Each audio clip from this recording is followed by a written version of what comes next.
what if you sound desperate or pushy? Or what if they make fun of you? Or what if they ghost you? But then you walk away and never send the message. Meanwhile, your competitors are reaching out to your customers and are making the deals. And I get it. At my core, I'm an overthinking introvert. But I've learned how to use introversion to my advantage on LinkedIn, especially when it comes to scary things like direct messaging. And I've built an awesome business from it. So let me show you an easy 3-step system so you can confidently hit the send button on direct messages and grow your business. But first, we need to look at the technicalities of direct messaging because being connected to someone is not the only way you can message them. You can also direct message them if you're part of the same LinkedIn group. You can message through the group's list of members, or if they have an open profile, which from my experience is about 50% of premium members. Just click on message on a premium user's account and see if a message box pops up. Or you're sending the person an in-mail, which you can do if you have premium yourself. However, you will have way better results with direct messaging if you're already connected to the person, because someone who's connected to you has already somewhat pre-approved you, like a Bachelor contestant who's made it past the first rose ceremony. So connect with them first if you can, and I actually talk about an easy connection strategy in one of my recent videos, and I'll include a link at the end. There's also one other thing I need to tell you about DMing so you're not spinning your wheels. Before you even try connecting with someone or DMing them, you gotta size them up first to see if they're even willing to talk on LinkedIn. For instance, is their profile mostly complete or is it a dud? Do they have 5,000 connections or 5?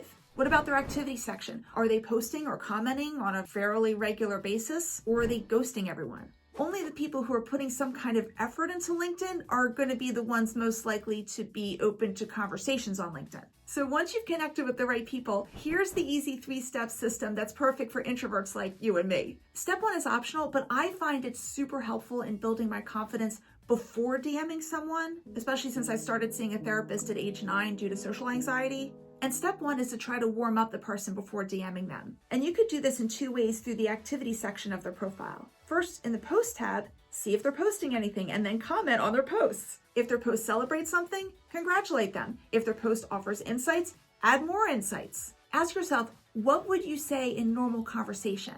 And then just say that. And please do not overthink it. Don't even overthink the fact that you shouldn't overthink it. And trust me, I know all about overthinking. And if you want to be alerted every time that person posts so you can stay on top of it, at the top of the profile, click on the bell and then click all. But what if they don't post? There is a better chance that they're commenting on other people's posts. So in the comments tab of their activity section, see the comments they make. See if you can comment on their comments. And again, just treat it like a normal in-person conversation. I've built relationships with lots of cool people through commenting on their comments. You can do this. So whether you're commenting on their posts or you're commenting on their comments, see how they're responding. If they're commenting back to you and you're having some good back and forth, then you can feel confident proceeding to step 2. And by the way, if you can't do step 1 because they're not putting anything out there for you to comment on, you will still proceed to step 2 and you will love it and you have to do it anyway. Step 2 covers the different types of DMs you can start with to really build that relationship. But there's a caveat. Humans are messy. Conversations are messy. Therefore, you can't lead people down some nice, neat conversation funnel where you're planning out your next 5 moves and you expect the other person to respond to you like a predictable robot. It's unrealistic and unfair to the other person. But you can have talking points in your back pocket, like you do on a first date or in a client meeting or on a first date with your client. And I kind of know this from personal experience because my husband, Steven, was my old boss's client, if that counts. So here are 10 different talking points, and trust me, you'll want a variety for different situations. First, point out something you guys have in common. Look through the profile. Maybe you live or have lived in the same area, or you had the same major in college. These points of commonality can have the warm and fuzzies, but this is just the beginning, and frankly, I think the other talking points are even stronger. Next is flattery, but do not do what this guy did to me recently. Hi, Brooke. Our selection committee came across your profile and was impressed by your achievements. We feel you would be an excellent candidate to be featured and interviewed for our Top 100 Innovators and Entrepreneurs magazine. Provide your email/phone number and I can send you additional information. Me? I wonder what specifically they found most impressive. That I, the person who as a kid was always picked last in gym class, I am now one of the top 100 innovators and entrepreneurs in a world of 8 billion people.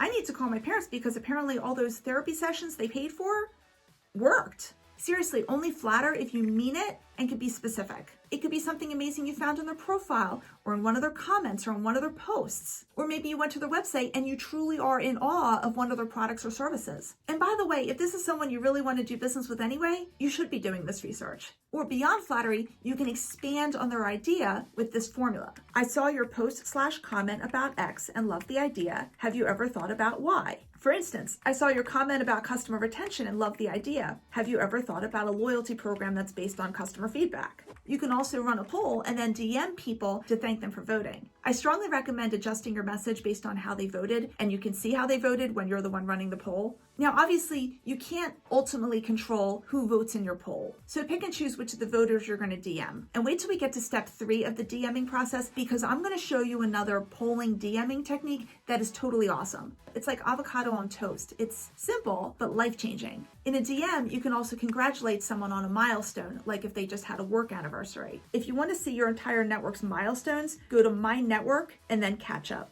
You can also offer a small favor, like I'm connected with a lot of people in the person's field. Feel free to look through my connections, and if there's anyone you'd like an intro to, I'm happy to help. Or you could take it one step further and recommend someone specific in your network that you really want to introduce them to. Maybe they'd be good referral partners for each other, or one offers a service that the other one would need. Next is to pass along an article or other resource that comes across your proverbial desk. One of my networking colleagues, Rick Lager, is often DMing me stuff that he finds that could be good ideas for my YouTube videos. I recommend having at least 5 different resources in your back pocket that you can share with your target contacts over time. Or maybe you have your own resources that you've created, like free checklists or templates that you can send to them. You can also send a holiday or seasonal message, like, hope you're having a great start to the summer. Any fun plans? Now, there's another type of DM that you might be very tempted to do in this step too, but I'm going to urge you to stay far, far away from it, like Deadpool dodging copyright laws. Here's the DM I got recently. You be the judge. Hi, Brooke Grubb-Miles. Your role as a LinkedIn strategist is both fascinating and essential in today's digital landscape. I admire your approach for cutting through the noise and providing practical, human-centered advice for B2B businesses. I'm curious to learn more about your journey into LinkedIn strategy. What inspired you to focus on helping small businesses enhance their presence on the platform? And what do you find most rewarding about your work? Looking forward to hearing your insights. Best regards. Then he forgot to sign it. Seriously, I'm not investing 10 minutes of my time to type out my entire life story and my inspiration to someone who clearly used a robot to DM me. This DM makes me feel like I've been put into a template. You don't put baby in a corner and you don't put Brooke in a template. So I responded like this. Thanks for your note, Henry. Unfortunately, I'm super busy with client projects right now and can't launch into side conversations. Best of luck with your business. Then he responded, and this hit the nail on the head. I'm not looking for a side conversation, but just want to tell you that should you need a web designer to take some work off your busy schedule, I am more than ready and available to help. Exactly. He was totally fine to start a conversation and totally fine having me waste my time in this conversation when he really didn't care. So make sure if you have any kind of outreach, you're doing it because you really, truly care. And if you don't really care, don't be on LinkedIn and maybe find a different business. Okay, now before we get to step 3, I need to answer the big question I get all the time. How much time should pass between DMs? It really depends on how the person you're reaching out to is responding. If they're super positive, you might go back and forth with that person a few times in a single day. But if they're not as responsive, you might need to slow things down to every other week or maybe once a month. Some people need more time to warm up, and you can't force that. I recently heard a great quote, slow down your outreach to speed up your outcomes. Ironically, people will be on board with you a whole lot faster when you're not pushing things faster than they're comfortable with. Also, let me advise you on something huge that will not only help you stand out from all the other DMs, but really humanize your approach. When it makes sense, send your DMs as a voice message or video message. I know for a fact that someone hired me because I sent them a voice message. You can do voice or video through the LinkedIn mobile app. Personally, I prefer voice because when I'm not meeting with a client or recording a YouTube video, this is what I look like. Okay, now that you've built more of that relationship in step 2, it's time for step 3. This is the step where we're trying to take our conversations off of LinkedIn and move them to the place where we actually do business. And I'm going to urge you to really try to move this to a face-to-face conversation, whether it's in person or more likely in today's world by Zoom. You're going to build so much more trust if you're eye to eye. Let me give you a few options on how to do this. For instance, you could invite the person to a casual next step, like, this has been great. Do you think we could keep this going over coffee or a quick Zoom?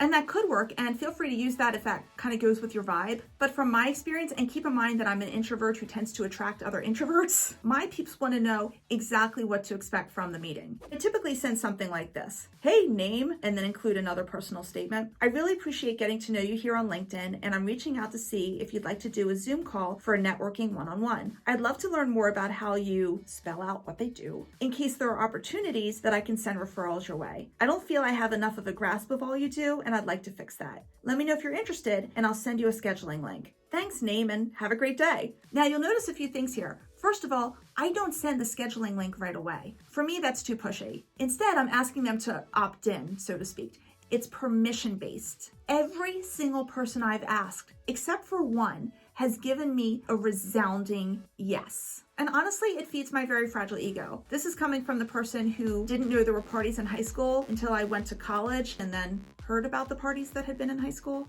But despite my past problems with humankind, my message is sincere. In all of these Zoom calls, I really do want to find out more about them. I want to see if I can refer business to them. And almost all the time in these Zoom calls, the person on the other end asks about me. Sometimes they learn enough about me that they actually want to become a client, but I don't chase people. I want them to initiate it. Or do you want something even more amazing? Do what I call the Tim Parkin special. It's named after Tim Parkin, who was the first person I ever saw do this. He might be surprised if or when he ever watches this video that I named a LinkedIn strategy after him, but let me show you what it looks like. I had voted in one of his LinkedIn polls, and then I get this message. Hey Brooke, thanks for voting on my poll. Interesting to see what people choose. By the way, I'm getting a bunch of marketing leaders together on Zoom this month to share what's working and brainstorm together. Would you like to join us? And he had the poll underneath as reference. This type of DM feels completely natural because I had just interacted with one of his pieces of content, and now he's reaching out to me personally to thank me. You'll also see that his invitation is permission-based. He doesn't assume that I want to participate. He doesn't shove the link in my face. He needs a positive response from me first. So I said yes and joined his marketing workshop, which, by the way, had tons of great ideas. I got so much from it. And did he invite all the participants during the Zoom call to learn more about his coaching program? Of course he did. But he had earned that right after providing so much value. Or maybe you want to invite people to a Slack group or other free community. And in this community, which will offer a lot of value on its own, in that space, that's where you can talk about your products and services, among everything else. Or do something like this. Since you mentioned you have a problem with problem,